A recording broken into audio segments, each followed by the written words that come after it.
Howdy and welcome back to the channel, everybody, where we go in search of wildlife photography. I'm Doug Wallace for the Wildlife Gallery.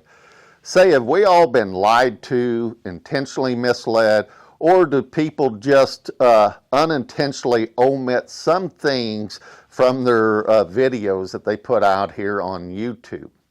Well, what am I talking about? Well, I'm talking about what you and I need to be able to go out and get those stunning portraits of wildlife that we all fawn over, that we see on social media. You know, so if you're an intermediate like I am, I started in May of 2022, and this is where I came, was to YouTube, just like you all watching this video now. I came here to learn how to set up my camera, and just to learn, I just knew there had to be a special setting, a go-to setting to be able to get those stunning wildlife portraits.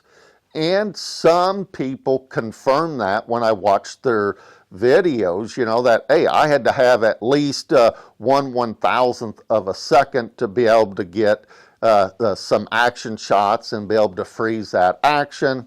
I'm shooting a 600mm prime lens. I could never go below 1/600th of a second. You know, they tell you that your minimum shutter speed should always be 1 over your focal length. In my case then, so I have a 600mm prime lens. That means my shutter speed should never go below 600. Well, what a lot of people omit there, to be able to get those type of photographs that we all fawn over, and to be able to freeze that action if 1/1000th of a second will do it. There's a key ingredient there that they forget to tell us or omit, and I really don't think they're doing it purposely. I don't think they're intending to lie to us. But it took me about a year to find out, or to figure out, that I had to have the available light that it took to be able to get 1/1000th of a second, because otherwise on my 90D that I started with, if I got over 3200 ISO, it was going to be really, really grainy, right? And if I got to 6400 ISO, just basically useless. That image was going to be, no way could I clean it up and make it even just a shareable image. So that's what I want to caution every one of you out there that are maybe watching this. You're just getting into wildlife photography, and you think there's some type of special setting that you got to have to go out there and get those stunning wildlife portraits that you're fawning over on social media. Well, the other ingredient that a lot of people don't talk about is the quality of that light. So I'm going to show this picture right here. I was out getting some eagle photographs, or trying to, here a couple of months ago, and it's just breaking daylight. We've got a little bit of cloud cover, and the only thing I want you to take away from this photograph here is the color in the water. As the sun's coming up and we've got some cloud cover, it turns the water pink. Just a pretty, pretty color in the water. And out in the middle of it is a duck, but he's way too far away to get a sharp photo or anything. My point that morning was just to take a picture of the color of the water for a type of video just like I'm doing today, because no one told me that to be able to get some of these stunning wildlife photos, it's going to take light to get the right shutter speed, or maybe if I'm on a tripod, instead of being a minimum shutter speed of 1/600th of a second, I may be able to do it at 1/100th. If I'm on a tripod, maybe I can set the timer on my camera as well, hoping the bird doesn't move or anything like that. And then I might have to take several hundred shots, hoping to get just one that'll be sharp enough that I could edit and make a portrait out of it that maybe even I would want to frame to put on my wall, or maybe somebody would want to buy it or something like that, you know. So there is no hard and fast rule when it comes to shutter speeds or what your exposure triangle should be. You know, learn how to shoot your camera with a histogram if you have it. That is another key point here, but a different video for a different day.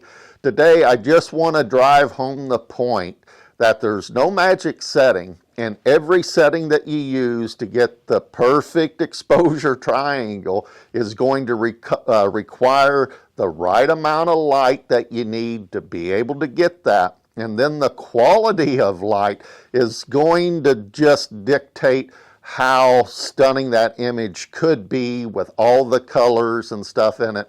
I'm going to show you some images here as I'm finishing up my little rant here this morning. By no means am I claiming these to be excellent photographs or anything like that. What I want you to take away from these photographs I'm going to show you is that there is no way you'd be able to get these photographs without first the availability of light and then quality of light, and then matching the exposure triangle to those two things to be able to get those fawning over stunning wildlife portraits that we're all out there to produce. I know you can do it. Get out there, practice it. Next time you go out, just keep in mind, slow your roll down a little bit, I would tell you. We got more time to get a photograph than a lot of us feel that we do. And if time runs out and that bird flies off and you didn't have the right settings to match the light and the quality of light that you have, guess what?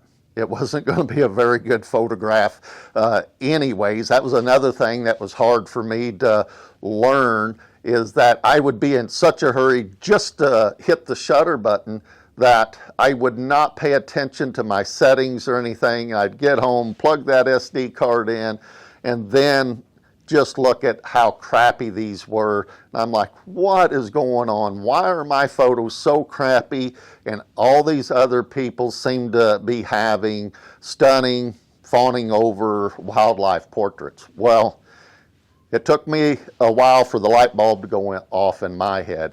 You got to have the light, you got to have the right amount of light to match your exposure triangle, then you got to have quality of light to help elevate that photograph as well. So that's my rant today, guys. I don't believe anyone out there is intentionally lying to us or anything. I just don't think you get in the mode of making a video like I am. I'm probably leaving something out today too, and I think that's what most everyone else is doing. But if you're just getting into wildlife photography, I just want to drive home the point that the availability of light is going to dictate what your exposure triangle can be, and then the quality of that light is what's going to elevate your photographs as well. So get out there, have fun chasing wildlife around with a camera.